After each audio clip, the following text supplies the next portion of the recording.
তোমরা দেখতে পাচ্ছ প্রচন্ড পরিমাণে তেল দাও আমার মাথায়। আমি প্রচন্ড গরম। আমার ছাড়া তোরা ছবি তুলছিস, আমার অনেক দিন পর এটাকে বার করছি। দাদা অনেক দিন আগেই দিয়েছিল কিন্তু ইউজ করা হয়নি। দেখো আজকে প্রচন্ড রোদ আছে আর চারিদিক ঝলমল করছে। তোমরা দেখতে পাচ্ছ প্রচন্ড পরিমাণে তেল দাও আমার মাথায়। আমিও শ্যাম্পু করবো, আজকে কিছু কাজও আছে। একটু ম্যাগি আর ডিম ভাজা করে নিয়েছিলাম। তোমরা কিন্তু অবশ্যই জানিও কার কার এটা খুব ভালো লাগে। আর এই দেখো ও দাঁড়িয়ে আছে, কখন ওর মাথায় ডিম কলা দেবো আমি। তা ডিম, কলা, দই, মধু সব কিছু খুব ভালো করে রেডি করে নিয়েছিলাম ওর মাথার জন্য।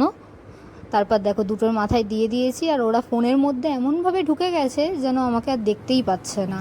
প্রচুর পরিমাণে তেল দিয়েছিলাম, তার মাঝখানে ওদেরকেও একটু ছোটো, আমার যে ভাই বোনগুলো ওদেরকেও একটুখানি ডিম টিম দিয়ে এলাম। তারপর শ্যাম্পু করে এসে গেছি। শ্যাম্পু ডান।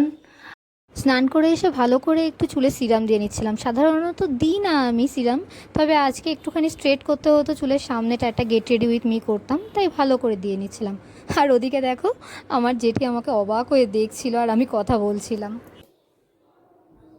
আমার প্রচণ্ড ড্রাই স্কিন, তাই এই গরমকালেও আমার ক্রিম লাগছে। কিছু করার নেই, কারণ ভীষণই ড্রাই স্কিন আমার।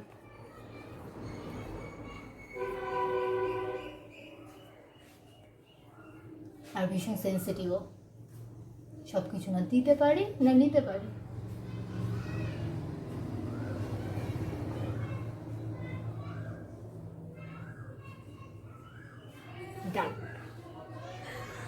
তারপর দেখো মাম্মা আর্থের একটা বডি লোশন ভালো করে মেখে নিচ্ছিলাম। আসলে আমার না প্রচণ্ড ড্রাই স্কিন, এত গরম পড়ে গেছে তাও একটুখানি লোশন না মাখলে ঠিক হয় না, তাই ভালো করে লোশনটুকু মেখে নিচ্ছিলাম। আর এটুকু তো করতেই হয়, তাই না?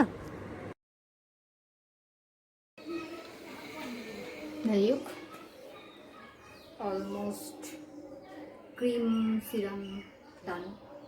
খাওয়া দাওয়া করে নিয়ে শ্যুটটা শুরু করতে হবে, তো তার আগে রেডি হতে হবে। ভীষণ আলসে আমি, ভীষণ কুড়ে, কিছুই আমার করতে ইচ্ছা করে না,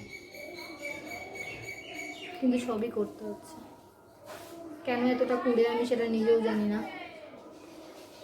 আমি, আমার বাড়ির কেউই এরকম না, কেউই না, স্টিল আমি এতটা কুড়ে, কিছু করার নেই।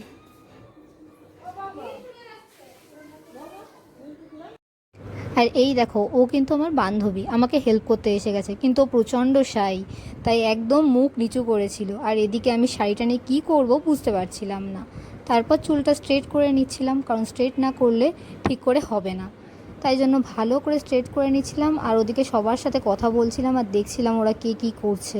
আর সবাই দেখি আমার দিকে হা করে তাকিয়ে আছে যে আমি একদিকে ক্যামেরা ধরছি আর একদিকে স্ট্রেট করছি। আর ওদিকে আমার বান্ধবী, ও তো লজ্জা পেয়ে ওদিক সরেই গেছে। আমাকে প্রচণ্ড গরম, অর্ধেক ঘেমে গেছে, অর্ধেক উঠে গেছে, কিছু নেই। শুট কমপ্লিট দা। এই দেখো প্রথমবার সেজে গুজে get ready with me shoot করলাম, তাই ভীষণ এক্সাইটেড ছিলাম আমি। আর বারবার বিভিন্ন রকম পোজ দিচ্ছিলাম আর নিজে নিজেই হাসছিলাম। ভীষণ মজা হয়েছে, আজ একটা নতুন অভিজ্ঞতা হয়েছে। এই দেখো বাড়ির বেলফুল গাছটাতে কি সুন্দর বেলফুল হয়েছে। তারপর ওই মেকআপ নিয়েই ড্রেসটা শুধু চেঞ্জ করে দাদাদের সাথে চলে গেছিলাম আমাদের এখানে সবথেকে ভালো রেস্টুরেন্টে, ওয়াইফাইয়ে। আসলে আমার মনটা একদম ভালো ছিল না, আর ওরা বলেছিল চল তাহলে তোকে কিছু খাইয়ে নিয়ে আসি, তাই চলে গেছিলাম ওদের সাথে। করছিস আমাকে ছাড়া, তোরা ছবি তুলছিস, আমাকে এটা ধরিয়ে দিয়েছিস, ধরিয়ে দিয়ে তোরা ছবি তুলছিস, ঠিক করছিস? আর এই দেখো ওরা আমাকে ছবি তুলতে দিচ্ছিল না বলে আমি একাই ছবি তোলা শুরু করে দিয়েছিলাম, নানা রকমভাবে ছবি তুলছিলাম। তারপর তো ধরতে পারছিলাম না বলে ওখানে একটা স্ট্যান্ড মতো ছিল, সেখানেই ফোনটাকে রেখে দিয়েছিলাম ছবি তোলার জন্য। ভালো না বুদ্ধিটা? তোমরা কারা কারা এরকম আমার মতো যা দেখো সেখানেই ফোনটাকে দাঁড় করিয়ে ছবি তোলা শুরু করে দাও? আর কারা কারা আমার মতো ছবি তুলতে ভালোবাসো? আমি কিন্তু ভীষণ ভালোবাসি ছবি তুলতে, ভীষণ সেলফি তুলতেও ভালোবাসি। 100 টাকার মধ্যে কিছু হয়েছে সেট?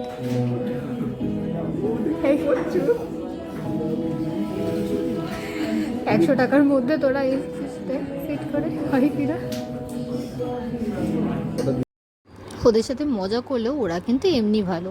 চাউমিনটা দারুণ ছিল, আর কোল্ড ড্রিঙ্কসটাও ভীষণ সুন্দর ছিল। এখানকার সব খাবারই সুন্দর, আমার খুব পছন্দের। আর দেখো, জায়গাটাও কিন্তু ভীষণ সুন্দর। আর আমি একটু ছবি তুলে নিচ্ছিলাম আর একটু ভিডিও করছিলাম। এই আয়নাটাতে আমার দারুণ লাগে ভিডিও করতে বা ছবি তুলতে। তারপর খেয়ে দিয়ে বাড়ি চলে এলাম, আর সকলকে টাটা। আমার ভিডিওটা ভালো লাগলে লাইক, কমেন্ট আর অবশ্যই আমার চ্যানেলটাকে সাবস্ক্রাইব